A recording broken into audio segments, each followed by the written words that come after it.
Okay, hi and welcome to Video Notes 10.4, a basic form of solving for quadratic equations.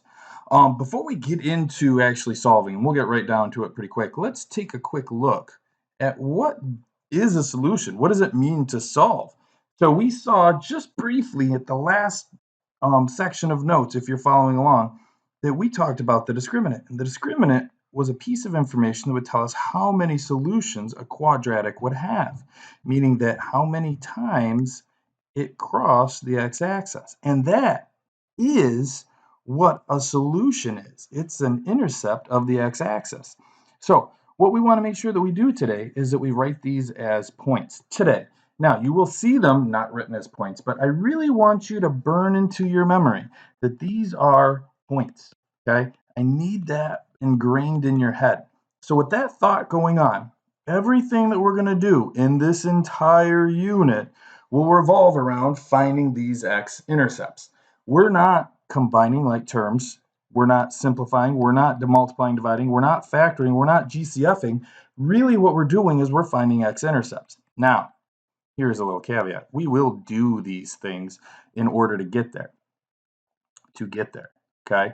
We'll use those skills. But when you see the word solve, you're finding x-intercepts, right? So with that being said, let's talk about today's notes. Today's notes then, we're going to go on the base form, the simplest kind of solving that we can do. And in this one, the simplest solving that we can do has no linear term. Because if we have a linear term for, let's just put a standard quadratic up here, ax squared plus bx plus c. This would be your linear term, that bx there.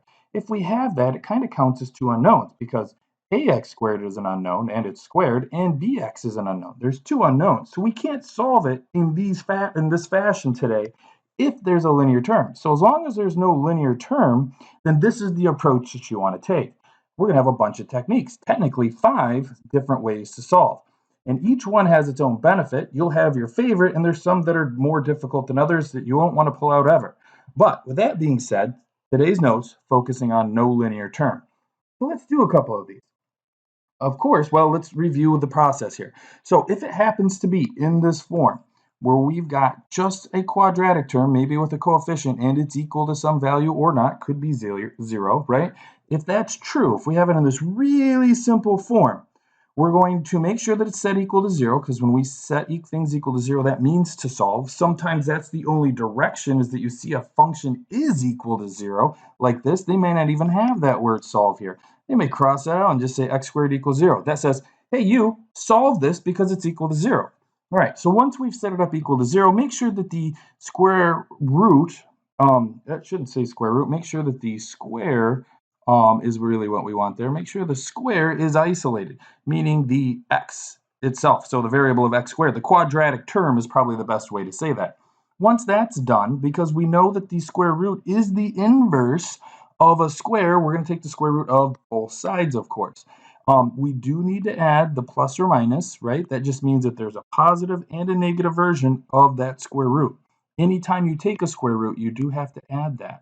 So there's two possible solutions because they're quadratics, of course. They're parabola shaped. So there's always the possibility of two solutions. So we say plus and minus to account for those. All right, and again, only works if there's no linear value. So let's come down here and do our first one. Again, here's some additional examples that you can look through on your own, but let's do this one here. Notice we've got x squared equals 81. Not a whole lot going on there. It's already isolated, right? There's no value in front of it. It's already set equal, right? So that there is, that 0 value has been taken up. It would have been a negative 81 already. So it's already been moved to the other side. And that's really what we want. We want this isolated. And now that we have that x squared isolated and there's nothing in front of it, all we have to do is simply take a square root of both sides. The square root and the square are inverses, so they cancel out, leaving just an x. And then we add that infamous plus or minus, and then we've got the square root of 81. We could change that to 9 squared and cancel it. We could also look at it as just the fact that it's 9. Either way is fine, but what we get here is two possible solutions. Remember, all intercepts have 0 for the y coordinate. So we've got a positive 9, 0, and we get a negative 9, 0 as the two possible points for the solution for number 4. Okay, looking at number 5 here, again, we're going to jump around. You'll notice that there's some other forms of these. Sometimes the solution comes in as a square root. That's possible. That just means it's an irrational solution, right? That's all that means. Or Q is irrational. Sorry, I wrote the wrong number there. So that just means it's irrational. But let's look at this one. X squared equals negative 36. We're like, Mr. Hallam, that doesn't look so good because as soon as you take the square root of both sides, because x is already isolated, you'll notice that you got a negative underneath there. But we're just wise enough to know that after we cancel those out, x is going to be equal to the square root of negative 36. But this negative can be broken down, and we can call it something fancy. Do you remember what that is? Yeah, that means it's I, or imaginary. So we have an imaginary answer here. What does that mean to you? Not much more than calling it imaginary. If you'd like, you can just say it doesn't have a solution for right now. That'll be something that you use in the future. And again, I'm going to go ahead and get rid of that 6 squared there, or the 36, which means it's going to be 6i plus or minus the imaginary number is 6i. Now, when it's imaginary like that, since it's a point that we can't plot, we'll leave it like that because what mathematicians really do enjoy, and so will your Algebra 2 teacher, is that you leave exact answers. We really don't want decimals, but you'll say, Mr. Hallam, look what you did here. And the only reason on this one, after we solved it, I took and put the square root of 5 is so that if you did need to graph it, you know that you could take the square root of 5 and put it on there. But for all intents and purposes, until you were graphing, you would leave it as that exact answer. Okay? All right, let's go down and check out some other examples. Okay, in this next set of examples, you'll see that we've got an ax squared, kind of like from above, but this time we've got the c on the left, which just means we have to move it to the right. So in the top of examples there, that was already done for us. So as you can see here, you can see that 98 crossover. That's really the only difference between these and those. Again, taking note very carefully that there is no linear value in the middle. Again, this would not work if there was. So let's go ahead and do 10. Looking at 10, I've got 2g squared plus 32 equals 0. So I'm going to go ahead and move that 32 to the other side because I need to get it over there. That leaves 2g squared on the left, making this equal to negative 32. And then, of course, I'm going to go ahead and divide by 2 on both sides, and I'm going to get g squared is equal to the square, oops, no square root yet, don't add things that aren't there, Mr. Hallam. This g squared is going to be equal to negative 16. So I'm going to go ahead and take the square root on both sides because this radical and that square are going to cancel out, leaving me just a g. And then I've got the square root of negative 1, which I'm going to go ahead and break up right now. Square root of negative 1 times the square root, that's a terrible square root, of 16. This is going to change to I. That's going to change to 4. Don't forget our plus or minus. So what we end up with is g is equal to plus or minus 4i. Again, being an imaginary answer, we're going to leave it in that form. Now, we really can't graph that at this point anyway. All right, so we do one more? Let's do one more. Let's go over here and take a look at 9. But before we do, let's just kind of review our process for us. In this set and the next set, when we solve, again, we're going to isolate the square root. We're going to use the inverse to clear out that x squared so that we just have an x, right? That's what we want. Then we're going to simplify anything that needs to simplify. Remember, we are working by reverse order of operations and inverse operations. So ROO and IO. And don't forget to mind any simplification of square roots and i's. So it's a nice little review.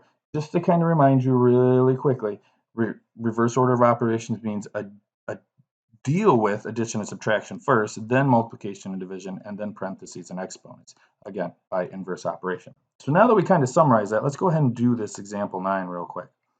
So looking at this one, I want to isolate this n squared. So I'm going to first move this 12 to the other side. And I'm left with 3n squared on the left equal to 0. That's fine. Don't let that freak you out. Being equal to 0 is perfectly fine. It's actually a good thing. Now we're going to go ahead and divide by 3. And you're like, Mr. Hallam, I don't like dividing 0 by 3 because I don't know what it means. Well, if you're really confused, stuff in your calculator, but nothing divided up into 3 parts is still nothing. So we're left with n squared equal to 0. I'm going to take the square root of both sides. The square root and that square are going to cancel out, leaving n is equal to plus or minus the square root of 0. But is it really plus or minus the square root of 0? If I square root something, what two values perfectly multiply to make 0? Oh, it's just 0. So then I'm really down to plus or minus 0. But really, is there a plus or minus 0? No. So we're just going to say n is equal to 0. And if we wrote it as a point, it would be 0, 0. And then we'd be done. So it just means that this particular function is only touching at the origin, just kind of putting pieces together. That's what that means.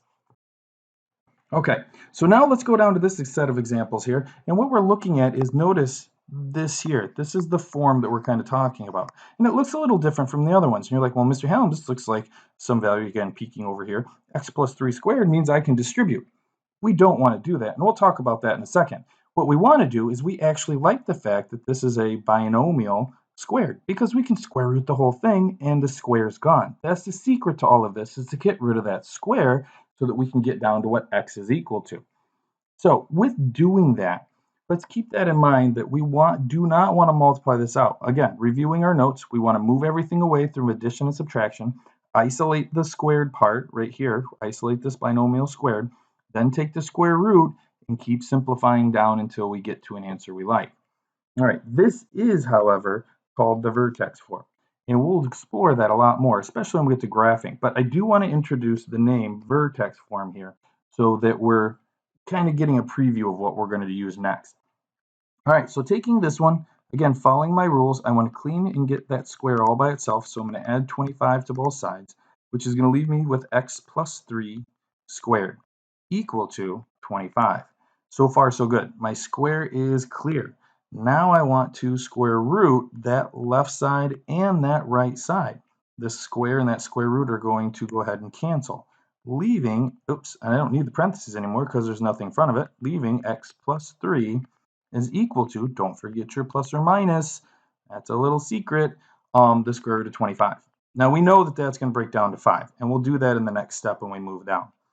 All right, so I'm going to shift that. Now I'm going to go ahead and move this 3 because now we've got an x all by itself. So let's get rid of this 3. And now what do we do with it? I got a plus or minus, I got a square root, and I got a negative 3. How do I mix those together? It looks crazy. Well, let's just start slow. I'm going to put x equals.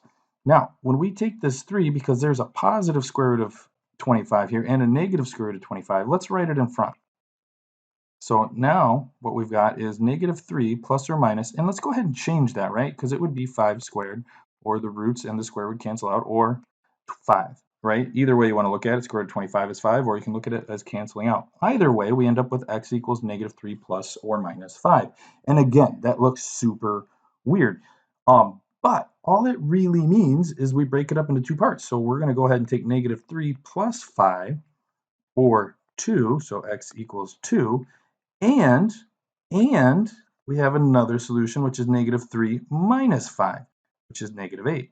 And of course, if we turn those into solutions, it would be or points and x-intercepts, it would be 2, 0, and negative 8 and 0.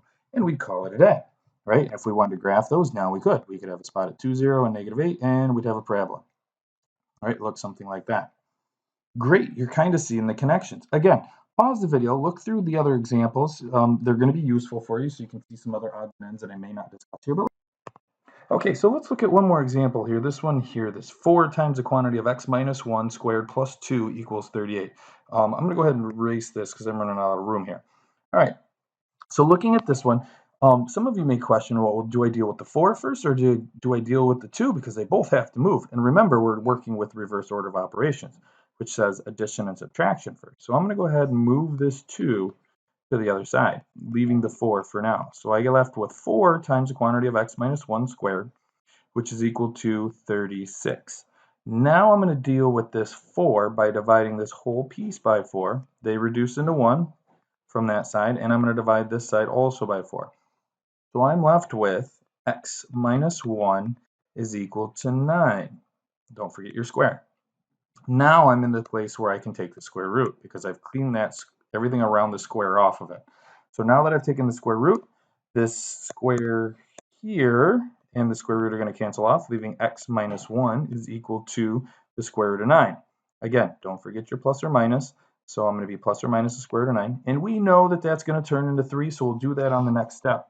Here's this movement of the 1 so that we've isolated x all by itself. So we're going to end up with x over here. And again, I'm going to move this plus 1 in front, plus or minus, and I'm going to go ahead and change the square root of 9 into 3.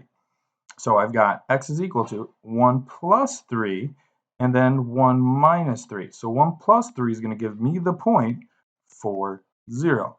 And then 1 minus 3 is going to give me the point negative 2 and 0. Again, we could write x equals 4 and -2 or -2 and 4. That's one way that you're going to see it. But for right now, and when we're moving up on graphing, and this is going to be a big piece of graphing, is let's really understand that those are x-intercepts. All right, so why don't we expand the parentheses for these binomials squared? Because if we took one and did, so here's an x plus 2 squared equal to 0. If we did multiply that out, and I've multiplied it out for you, we get x squared plus 4x plus 4. There's that linear term that we don't want. So we definitely don't want to distribute here, even though we know it's a skill, and we would possibly do it here sometimes. Right now, if we're asked to solve, we would not want to do that. So that's why it's very important to understand what your directions are telling you to do, because you have a lot of skills at this point, and only certain ones need to be done at certain times. So understanding when is as much of a problem as understanding how. All right, so let's just review. Pull it back down here. In our notes today, we covered 3 types of solvings. If we have x squared equal to a number, or if we have ax squared minus c equal to 0. And then finally, we talked about the square of a binomial. And all of those have in common that there is no linear term involved in any of them, which means that we can just take the square root. Sometimes this is referred to as the square root method, and go ahead and solve them. Okay? So, good job today. We'll see you in class.